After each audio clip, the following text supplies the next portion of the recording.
চলে এসেছি আমার দুষ্টু মিষ্টি ভিলেজ হ্যাংলা হেসেল নিয়ে। তো আজকে আপনাদেরকে দেখাবো ফিশ ফিঙ্গার। তো এই যে এখানে আমি মাছটাকে নুন হলুদ মিশিয়ে রেখেছি, আর এখন একটু মেশাবো যে পাতিলেবুর রস। এই যে দেখছেন পাতিলেবুর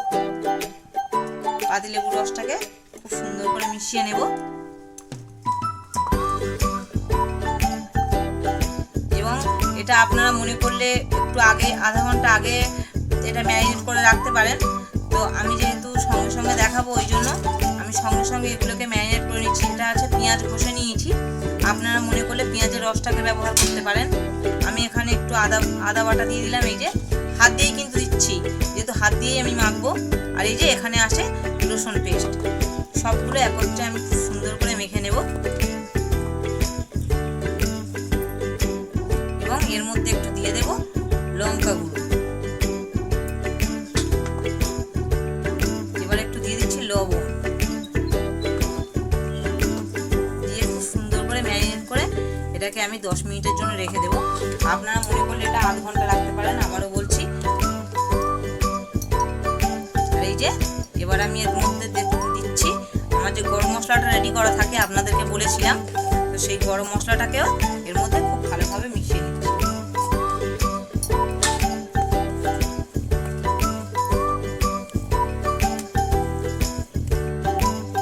এই যে দেখছেন টোস্ট, এই টোস্টগুলোকে আমি এখন গুঁড়ো করে নেব। যেহেতু ব্রেড ক্রাম আমার নেই, ওই জন্য আমি এই যে 10 টাকা প্যাকেট একটা টোস্টের প্যাকেট নিয়েছি। তো এই টোস্টগুলোকে আমি এখন শিলে একটু আধ ভাঙা করে নেব।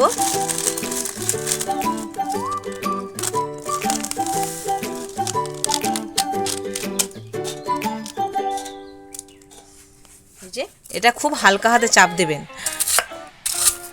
এমনি করে চাপ দিলে দেখছেন এই যে গুঁড়ো হয়ে যাচ্ছে।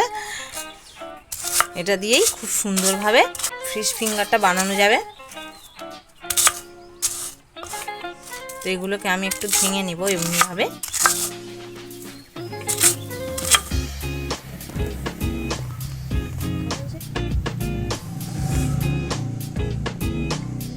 এই যে আমার টোস্টগুলো গুঁড়ো করা হয়ে গেছে। তো টোস্টটাকে আমি এখন নামিয়ে নিচ্ছি।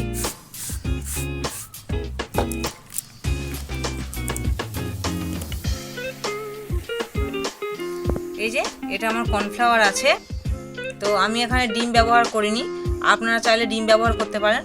তো ময়দাও ব্যবহার করতে পারেন কর্নফ্লাওয়ারের পরিবর্তে।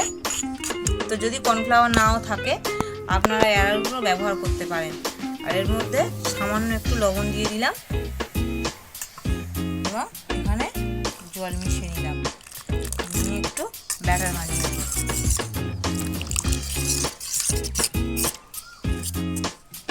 এটা সুন্দর করে ব্যাটারটা বানিয়ে নেব অল্প অল্প জল দিয়ে।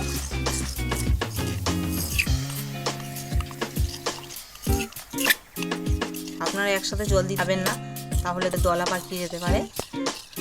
তো একটু একটু করে জল দিয়ে এভাবে আপনারা ব্যাটার বানিয়ে নেবেন। দেখেছেন ব্যাটারটা কত সুন্দর হয়েছে, খুব মোটাও না খুব পাতলাও না।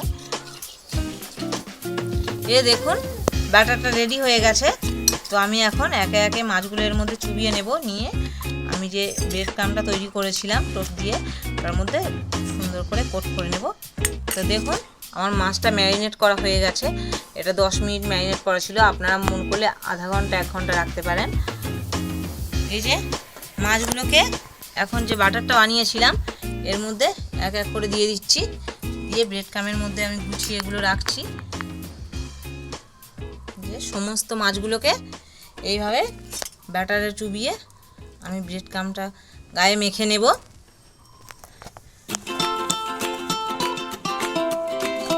যে সুন্দরভাবে এটাকে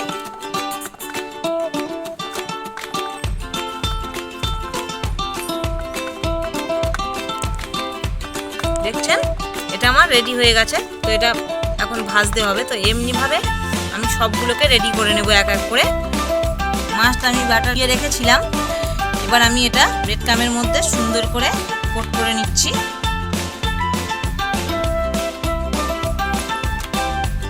আমি কিন্তু 1 কোট করে করছি, আপনারা চাইলে 2 কোট করে করতে পারেন।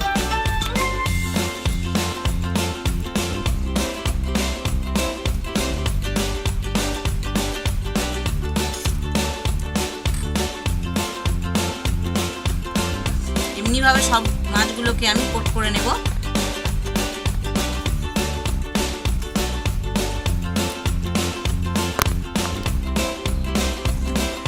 এই যে আমার ফিশ ফিঙ্গারগুলো রেডি হয়ে গেছে ভাজার জন্য। তো আমি কড়াটা গরম করে নিই, নিয়ে তেলটা ঢেলে নিই, তারপর দেখাচ্ছি।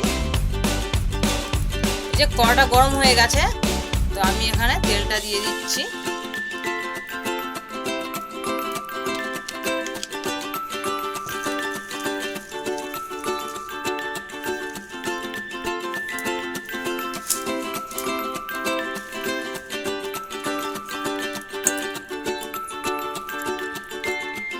যে একে একে আমি ফিশ ফিঙ্গারগুলো দিয়ে দিচ্ছি।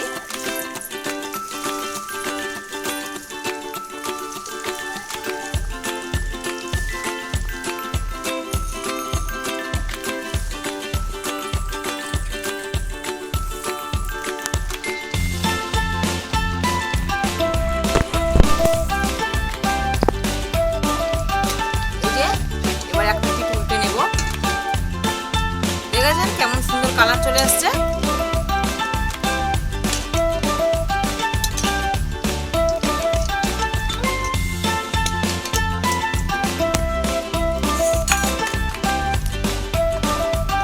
এগুলো কিন্তু আমার পুরো ভাজা হয়নি, এগুলোকে আমি আধো ভাজা করে নিয়েছি।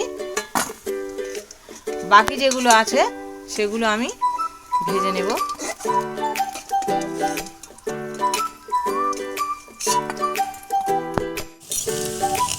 এই যে বাকি যেগুলো আমি ছেড়েছিলাম সেইগুলোকে আবার একটু উল্টে পাল্টে দেব। এই যে অনেকটা লাল হয়ে এসছে, দেখেছেন কেমন সুন্দর কালার চলে আসছে। তো সোনালি রং ধরলে আবারও আমি এগুলোকে তুলে নেব। এই যে বাকি যেগুলো আগে ভেজেছিলাম আধো ভাজা করে, সেগুলোকে আরও একবার আমি সুন্দর করে ভেজে নেব।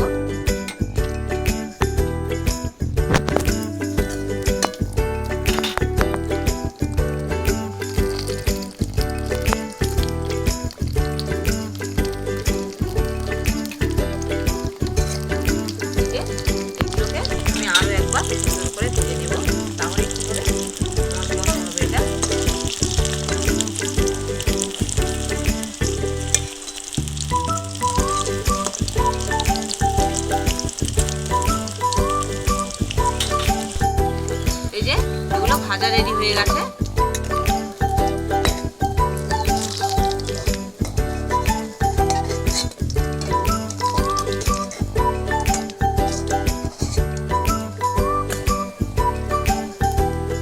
এই দেখুন কত সুন্দর হয়েছে।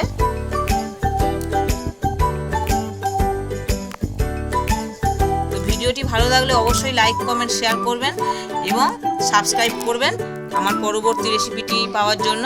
তো আজকের মতো টাটা।